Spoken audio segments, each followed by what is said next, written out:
This is an Innostor Plus full height soft close larder. This one's in a 500mm cabinet, also available for 300, 400 and 600. It comes with 6 trays, each one taking up to 16 kilos, giving a maximum of just under 100 kilos. It's height adjustable and it comes with a smooth soft close action. In this video, I'll be showing you the installation process for this. So first of all, unbox all of your components and check them against the fitting instructions to make sure that you've got everything that you should have and everything marries up. For installing this unit, you will require a pencil, a set square, a tape measure, a ruler, masking tape, a drill, a Phillips screwdriver and a spirit level. Before you start your installation, make sure that the cabinet is strong and secure, fixed to the wall, and if you're using a 400mm or above, make sure that you have 6 legs fitted to the bottom of it. In order for this to work, you must make sure that you have a minimum internal cabinet depth of 452mm. So you need to find the centre line for your cabinet.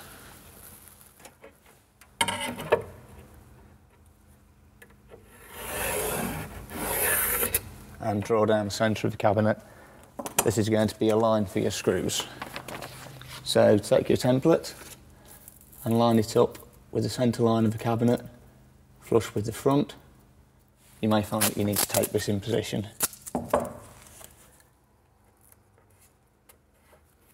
And from there, put your pilot holes in place for your screws on all of the red spots.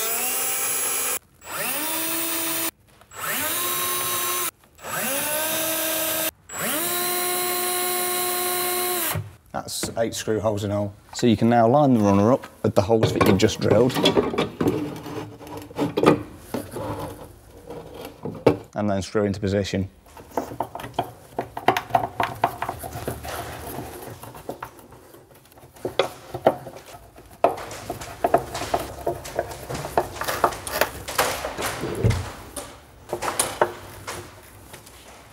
So step 2 is to get your top runner in place. So again, the key is finding the centre line.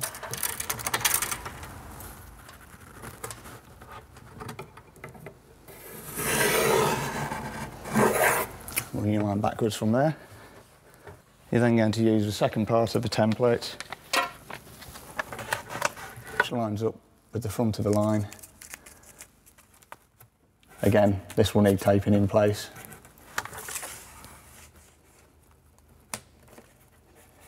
And then put your pilot holes in place.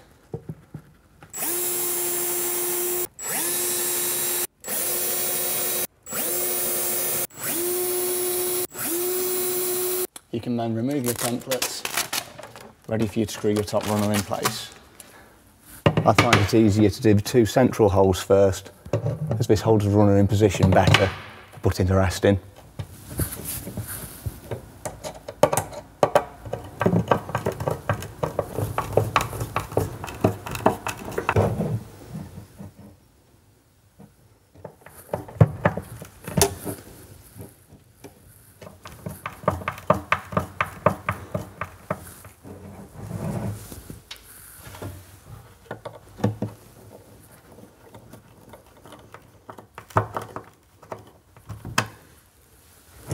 Now assemble your components into the top frame.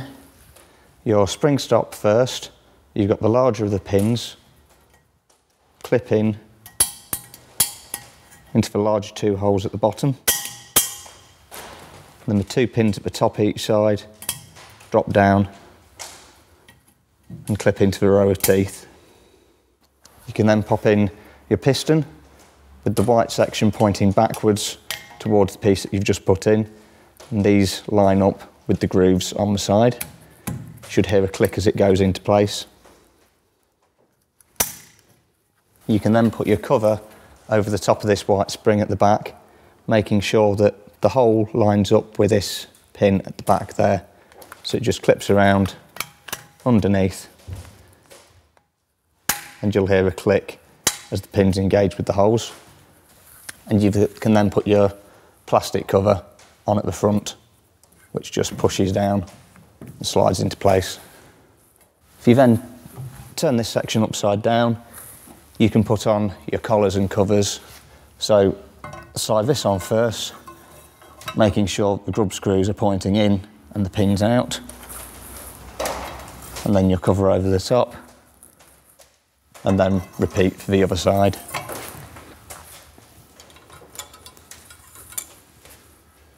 So you can now attach the two parts of the frame to each other, making sure that the grooves at the front of this one on the same side as the grooves on that one. And just turn the bottom frame upside down and slide into position over the top frame. This is easiest done upside down so that the collars and cover caps don't fall off. So if you now extend the bottom runner, you can see that the underside of the frame has two metal bars which engage with the black plastic clips on the runner. So if you lift this into position and slide backwards so that these engage with each other, it's easiest to slide this right back into the cabinet and then push right in until you hear them click. So if you now extend the unit again, you can raise the frame up to the correct height, ensuring that you have a distance of 61mm from the underside of the cabinet to the underside of the top frame. And then you can lock this in position with the grub screws on the frame. So now if you squeeze in at the sides, you can slide down and forwards, and then the runner pulls into position. And when you release this, now acts as your stop for the runner. And if you close up the unit again, you can repeat the process, ensuring that you have 61mm at the front again, and then secure with the Allen keys on the frame. If you then open and close the unit a couple of times, the frame will find its own line with the top runner. And you can then secure it in this position using the Allen key provided in the kit, and just twist these grub screws in until they engage in the grooves at the side of the frame. And the same with the other side.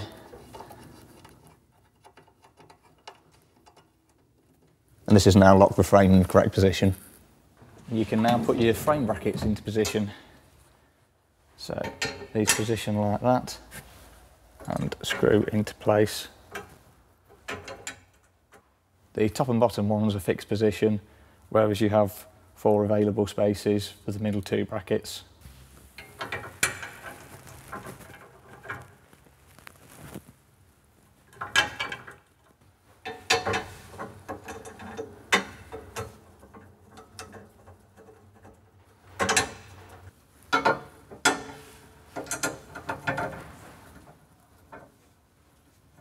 You can then position your adjustment screws onto the frame brackets.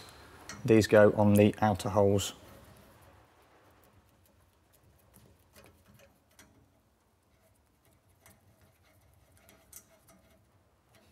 And again, repeat this for the other 3 brackets.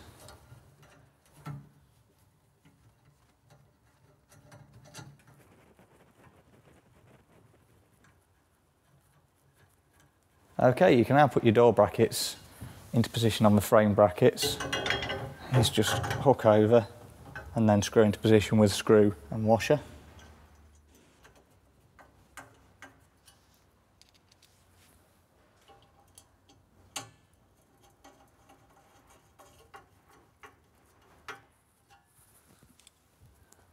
Then repeat this for the next one up and for the top one, leaving this one out.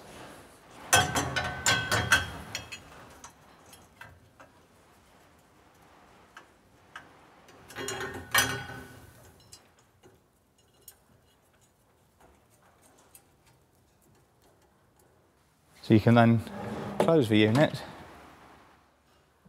and rest your final door bracket on here. You're going to use this for measuring up for the height of drilling the door. If you measure up from the bottom up to the central hole of the bracket there. You can then use this measurement on the door, making sure that you take into account the difference in height between the cabinet and the door itself.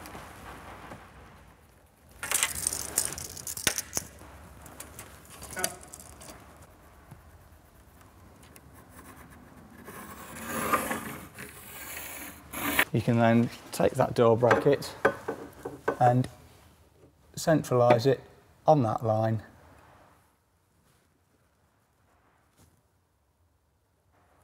and fix this in position, and then repeat this the other side.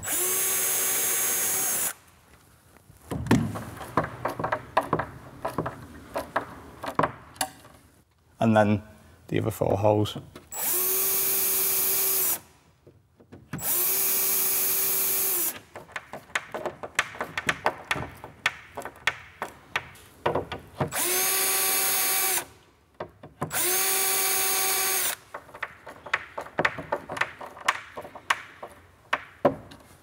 So you can then open out the larder, take your door and hang it using the bracket that you've just fitted. And you can then screw this into position the same way as you have with the other ones. So now if you close up, you can then see how you need to align the door. Open up again and fix the other brackets in according positions.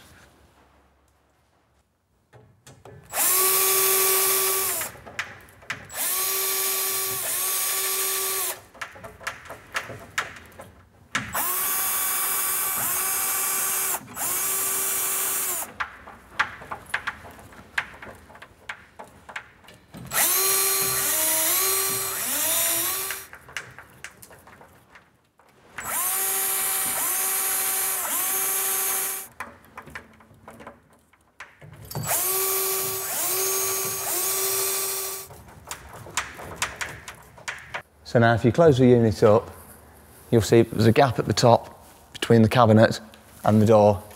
And this is brought back into line by adjusting the tilt. So if you extend the unit again, this is on the underside of the bottom runner, using a 4mm Allen key that's provided in the kit. You just insert under there. You twist and adjust until you're happy that the door's been brought back into line. Once this adjustment's been made, it's crucial to double check and make sure that you still have a 61mm measurement, and if you don't, adjust accordingly. You can now make fine adjustments to the position of the door. You can adjust the height by loosening off this screw on all 4 brackets and lifting the door up or down. You can adjust side to side by loosening off these 2 screws and shifting the door one way or the other. And you can adjust the depth that the door sits from the cabinet by again loosening off these screws and adjusting the screws underneath here, and that will either push the door out or bring it in. And you're now ready to put your baskets into position. This is done by taking your grey clips, which hook round the back of the frame and over the pins.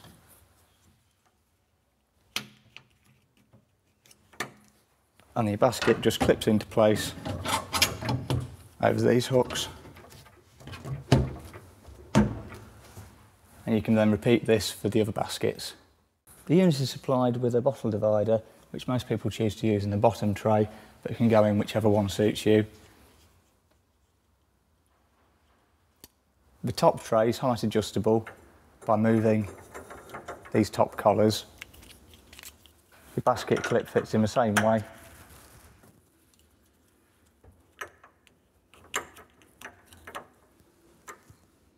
And then you can adjust the collars to the height that suits you and fix them in position using an Allen key and the grub screws.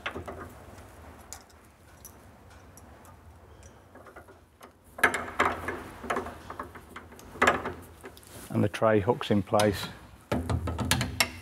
in exactly the same way.